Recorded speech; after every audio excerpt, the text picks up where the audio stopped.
Mesdemoiselles, Mesdames, Messieurs, bonjour. Je m'appelle Boubacar Dieng. Je suis journaliste,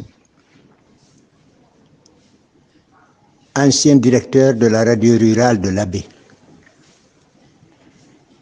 J'ai fait le travail de la radio rurale de l'Abbé depuis sa création jusqu'à ma retraite. J'ai occupé successivement les fonctions de journaliste, reporter, grand reporter, chef de programme, donc adjoint au directeur, pour finir avec la fonction de directeur.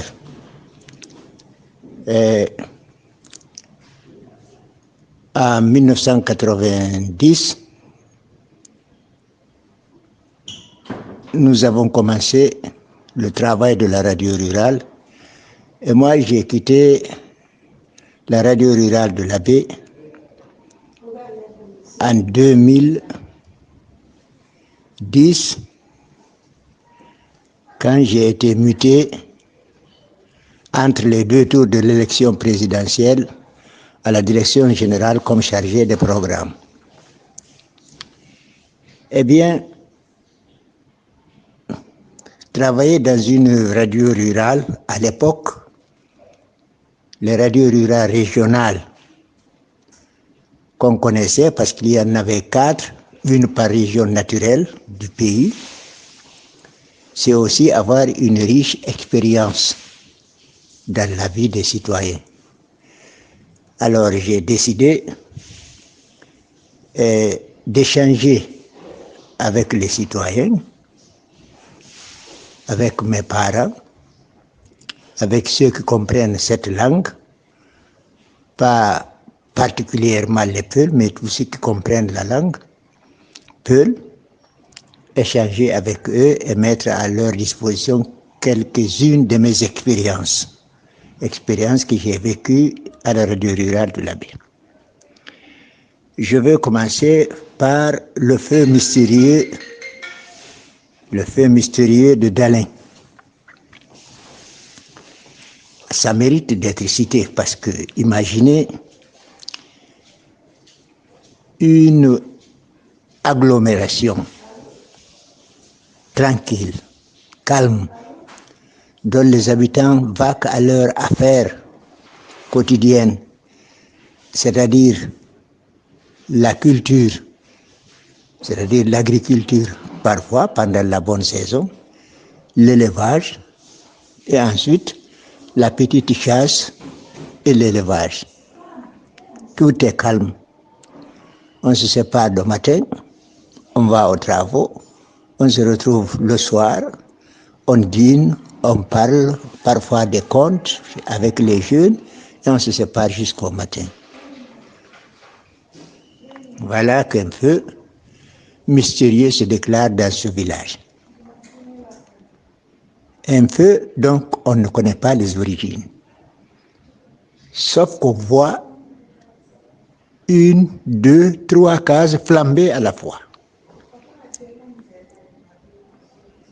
Et on ne peut pas expliquer le pourquoi parce qu'on ne voit pas la cause.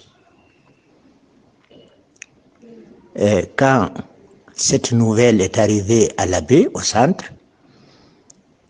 il va de soi que la radio rurale, qui couvrait à l'époque les 10 préfectures de la Moyenne-Guinée, c'est-à-dire les actuelles régions de l'Abbé et de Mamou, plus les préfectures de Koundara et de Gawal, alors il va de soi qu'il nous fallait y dépêcher une mission pour qu'on s'enquiert de la réalité. C'est ainsi que Mouktar Pilimini, paix à son âme, et moi-même avons été désignés pour aller faire cette mission à Dalin, dans une localité dont je veux taire le nom. Vous allez comprendre tout à l'heure les raisons. Alors, la localité en question se situe à quelques 3 kilomètres du siège de la sous-préfecture à l'est. Et le feu a décimé près du tiers des cases de la localité. Alors, nous sommes venus, Mouktar Pilmini et moi, nous avons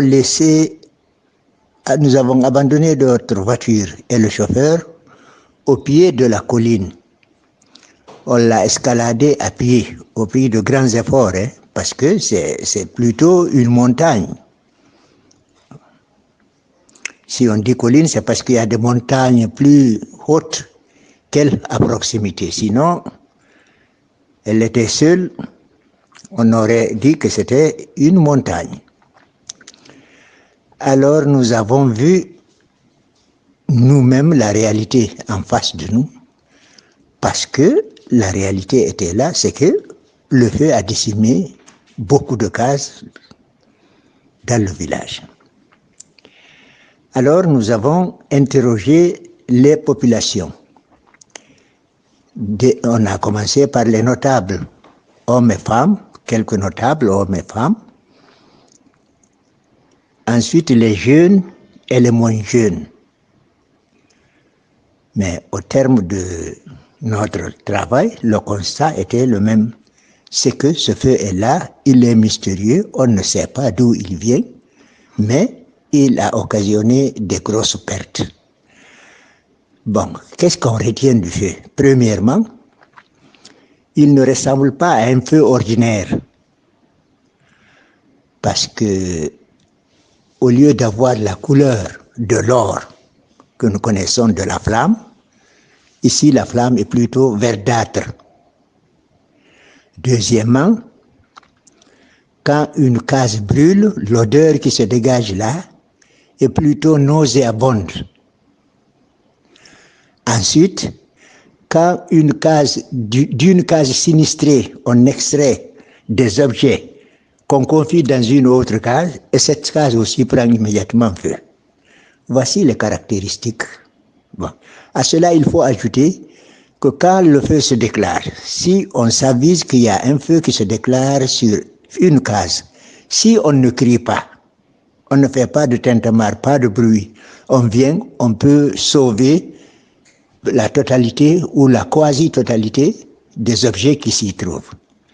Mais si on se met à crier au secours, à dire qu'il y a le feu qui est par-ci, courez, faites ceci et cela, avec le bruit, on dirait que le feu s'énerve. Et alors, il devient violent. Et alors, il vient par la porte, par les issues. Si c'est une porte ou deux, il s'installe par là avant de brûler le tout, sans exception. Voici les caractéristiques que nous avons remarquées après les explications qu'on nous a données. Après donc l'enregistrement de notre émission, nous avons décidé de continuer à Dalen Centre, non loin de là d'ailleurs, pour compléter notre reportage par les déclarations, les avis, les conseils des autorités locales au niveau de la sous-préfecture. Ainsi, nous sommes venus donc à Dalen Centre et on a rencontré le sous-préfet et aussi le président de la CRD. À l'époque, c'était le chef du district. La CRD, je crois, n'avait pas été installée encore. Alors, c'était M. Mamadian Diallo, paix à son âme, qu'on appelait Bapabora, et Kerno Chérif de Dalen, qu'on appelle Kerno Sarif Dalen. Les deux se sont contentés de confirmer ce qu'on nous a dit sur place. Et ils ont ajouté des appels, ils ont profité de notre présence pour lancer des appels aux populations voisines et aux sous-préfectures voisines pour qu'on vienne en aide à ces populations quand le feu va s'arrêter, pour reconstruire les cases et aussi pour leur donner de quoi manger et de quoi s'habiller, parce que certains ont tout perdu. Mais au moment où on quittait la localité sinistrée, j'ai surpris 2 jeunes qui causaient. L'un d'eux a posé la question à l'autre, est-ce que ce n'est pas le fait qu'un shérif est passé par là, le shérif de Thêne-Noire qui a passé par là, qui a demandé à ce qu'on l'héberge ici du crépuscule au lendemain, qu'on lui a refusé ça? Est-ce que ce n'est pas ce qui est la cause de ce sinistre? Ça, c'est tombé dans mes oreilles. Alors, au moment où on quittait Dalen, j'ai tiré Bapabora de côté, le sous-préfet, parce que c'est un parent à moi.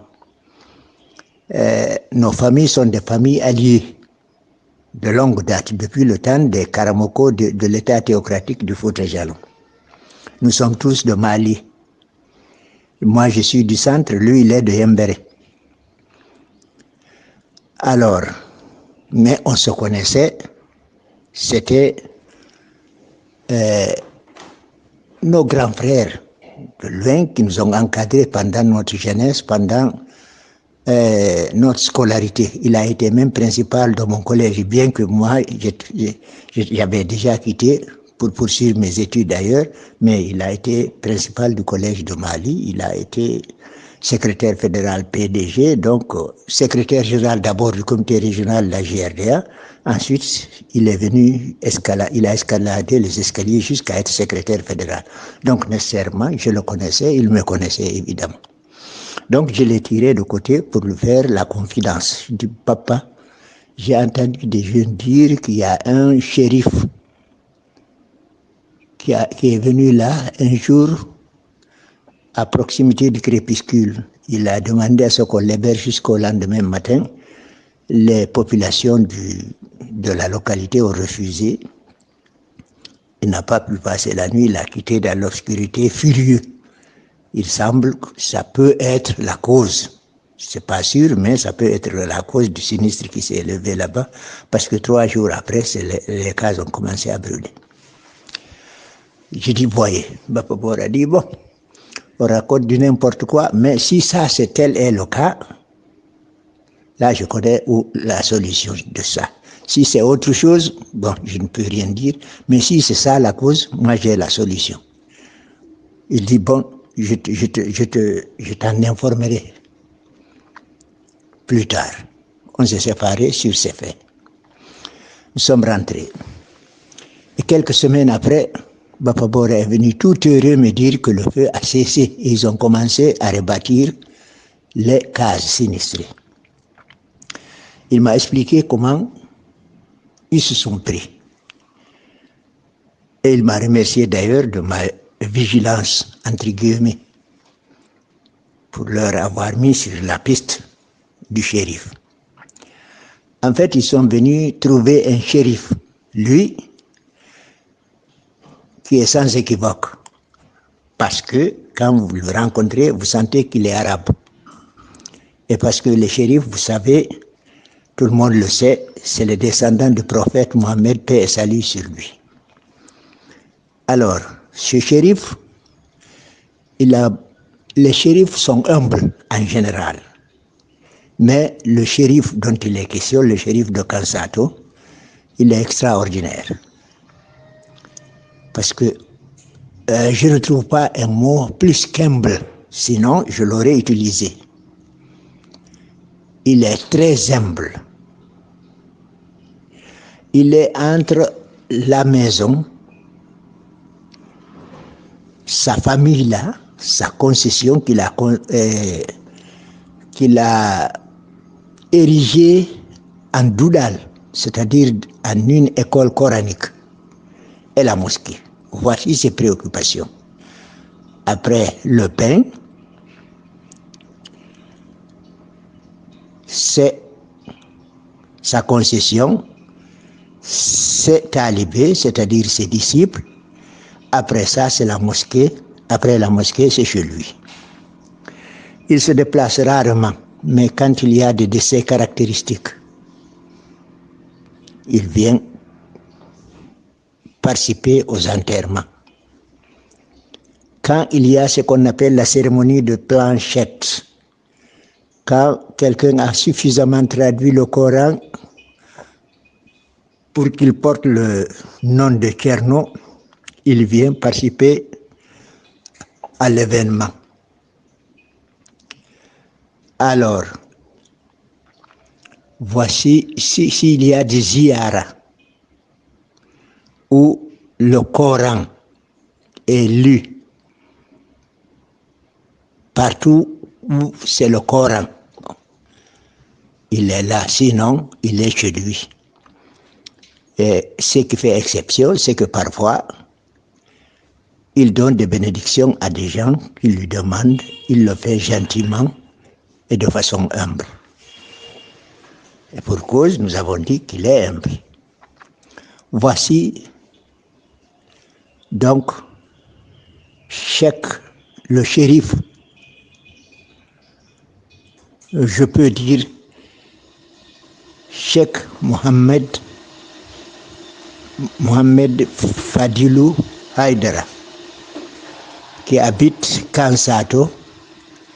Kansato est un secteur du quartier de Daka, dans la commune urbaine de l'Abbé. Il est là à 200 mètres de la mosquée du 10 secteur. C'est le père de notre ami, le président de Goa, le créateur de Goa, cette ONG qui assiste les opérateurs économiques, les commerçants, les artisans et que sais-je, en République de Guinée, le Goa.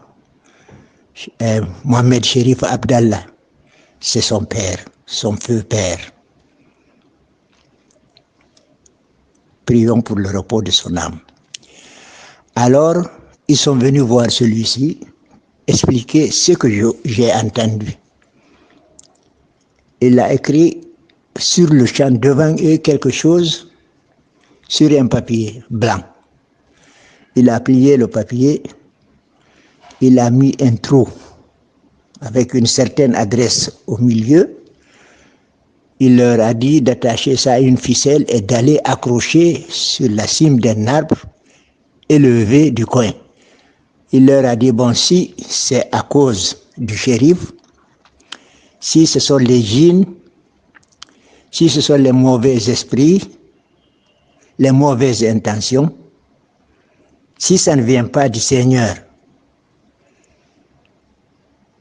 du Dieu le Tout-Puissant, ça va s'arrêter. Ça, je vous garantis. Il l'a dit avec un ton ferme, sûr, à telle enseigne que les deux étaient sûrs de la réussite de l'affaire. Alors, Bapa Bora lui a posé la question, et si ça s'arrêtait, qu'est-ce qu'on devra faire pour vous? Il dit, bon, vous avez une célèbre mosquée à Dalin, priez pour moi là, pour que j'ai une fin enviable, honorable, une bonne fin dans cette vie et avoir une bonne vie au-delà. Voilà ce que je cherche. Je n'ai pas besoin de l'argent, d'un poulet, d'une chèvre, encore moins d'autres choses. Alors, ils ont pris leurs jambes à leur cou, ils ont enfourché la moto, sont partis en catastrophe vers la localité, sont venus accrocher une case qui venait de prendre feu. Ils se précipitaient pour sortir les choses. Subitement, le feu s'est éteint. Et depuis lors, depuis cette heure-là, à cette date-là, jusqu'à nos jours, il n'y a pas eu une suite de ce feu mystérieux dans les localités de Dalin. Alors, Bapa Bora me l'a raconté comme je vous l'ai rendu, aussi fidèlement que possible. Alors c'est un événement que j'allais mettre à la disposition des citoyens. Et j'espère que bientôt je vais expliquer autre situation que nous avons vécue au cours de notre carrière de quelques décennies à la radio rurale de la baie. Je vous remercie pour votre aimable attention.